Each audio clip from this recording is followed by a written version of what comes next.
Hello and welcome to the Packet Educational Video Series. Today we are going to look at the fifth of the 5 essential strokes for building and advancing your rudimental vocabulary. The page we're going to be looking at actually starts on 3-4 and continues on to 3-5 in the packet. If you haven't seen the other videos related to the same topic of the 5 essential strokes, please go back and watch those before proceeding on to this one. It'll just make it less confusing because you'll be caught up on the things we've already spoke about. Today, we are going to talk about the upstroke. Now, the upstroke is a double meaning for me because one upstroke that I teach is from the very first 4 fundamental strokes that you need to learn. And that is the idea of going from a lower hit to a higher hit and having to go up. Since I can't use the rebound at 3 inches to get me to a full accent, then I have to create my own rebound through the up motion in my wrist. So that up motion is what I call the upstroke. Originally, we learn it as one hit, where I just play a tap and I end up. Well, today we're going to put it into a little bit more of a rhythm than just an upstroke itself. So we're going to do the same rhythm as the Haggadah, which is our 1-tite, 2-tite, or 1-en, 2-en rhythm. And in this case, because we're working from the low end to the high end, our strokes are going to work like this. Tap, up, accent. So I'm doing 1-tite as a tap, an up, and an accent, or staccato. Tap, up, accent. Tap, up, accent. And the reason I'm starting before and after the upstroke is I want to sandwich the skills that it takes to go into the upstroke and then come out of the upstroke.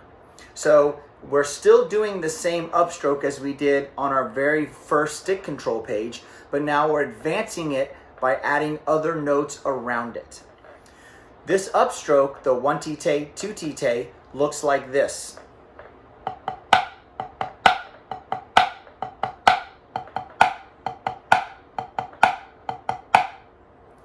And what I'm looking for is 2 even heights of tap height, and then to my accent height. Some people will add a little crescendo in there because they know they have to get up to the accent, so they cheat by starting that on the first hit and then continuing it on the second hit.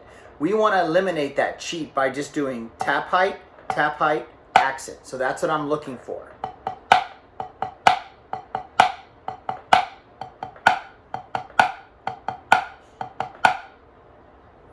The next thing I'm looking for is as soon as I hit the staccato, I want to make sure that there's no excess tension or squeeze going on in the stick or within my grip. So as soon as I hit that staccato, I'm immediately relaxed and ready to go to the next thing. Residual tension can be a real problem when people try to play fast or consistently or with a nice flow. So we don't want any residual tension coming from the staccato accent. So tap, up, staccato. And immediately I relax after that hit. Now I'm relaxed, ready to play the next tap. Here's how you'll know when people aren't quite relaxing. You'll hear it in the rhythm. So in other words, the next hit after the accent isn't in time because there's residual tension. Or you'll hear that tap with really bad quality of sound. So our better sounding taps is just relaxed, 3 inches, playing from the front of my hand, as little tension as possible. But if I squeeze too much, I lose all of the sound coming from the pad. I lose all the natural sound and rebound out of the stick. And it just becomes this real dead sound or soft sound or sometimes a buzz. And I get that sound. So to be able to consistently play the first 2 hits of the rhythm, tap, tap, tap, I have to stay relaxed when it's time to start the stroke again. And to give you time to work on that, that's why the rhythm is 1-tite. Then you have that pause on the ta or 1-en and the pause on the to check your tension levels. check, check, check, check, check. So in that short moment, I'm making sure I'm not adding anything beyond what was needed to play the original rhythm. Because a lot of times during that space, I could be asked to play a flam or a diddle or a buzz or all kinds of things. And I need to be relaxed enough to attack whatever that's going to be and to do it consistently. Remember, excess tension always gets in the way of rhythmic integrity. It gets in the way of your sound quality. It gets in the way of your flow. It gets in the way of your rhythmic integrity and your tempo control and your ability to be consistent. So all those things can be affected negatively by excess tension. So always be aware of that. Okay, so we're gonna do the one tite and I'm gonna show you what rudiment this came from. So for example, remember on the tut dooba doo, it came out of the flam accent. On the huckadit, paradiddle diddle. On the hugadit, it came out of the flam tap. Well, today's stroke comes out of the inverted flam tap. So if I take and again split my hands and play my inverts, tap up accent, tap up accent, tap up accent. So that's now literally my inverted flam tap split in half. So the one tite of the upstroke rhythm comes from our inverts. And because inverts are a rudiment where some people like to add too much tension because there's so much upstroke going on, it's a great rudiment to learn how to manage that tension without losing the staccato from the accent. All right, let's look in the actual book on page 3-4. The first exercise for upstroke is very simple, taps only, and then add the stroke. So I have a measure of taps, 1 tite, 2 tite, 3 tite, 4 tite. Then from there I go to the upstroke. 1 tite.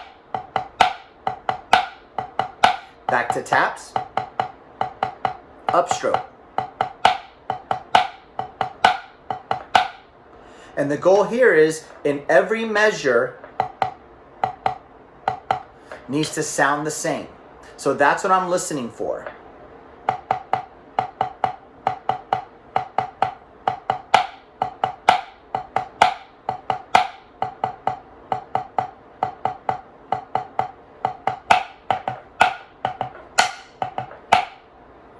Now you heard at the end there, the 1 tite or the 1 t did not stay consistent because I squeeged too much. And then of course we do it on the left hand, same idea. Taps.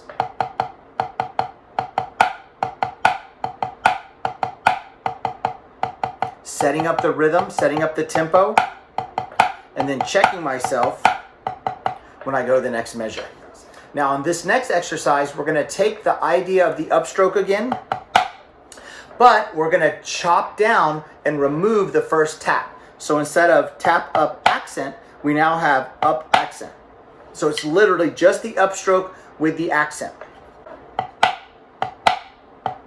So we're isolating a low relaxed upstroke, nice secure staccato accent, and then no extra tension.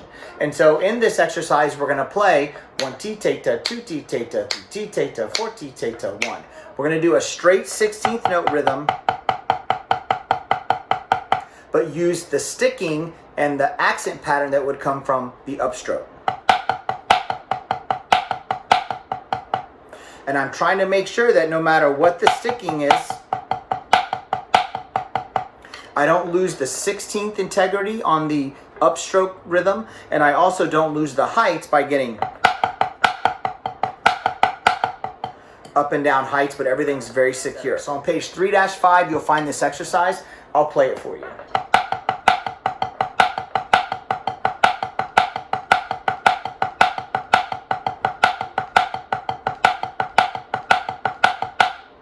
So I'm trying to take just a regular 16th note 2 height pattern, but by throwing that upstroke in there, it's forcing me to take that quick, fast rhythm of the upstroke, but then stay relaxed and keep it smooth within the pattern. All right, and then the last one you can do is a triplet version of kind of what we just did. So I have 1 lolly, 2 lolly, 3 lolly, 4 lolly, 1 lolly, 2 lolly, 3 lolly, 4 lolly, 1 lolly, 2 lolly. So I'm doing triplets, but still focusing on the upstroke.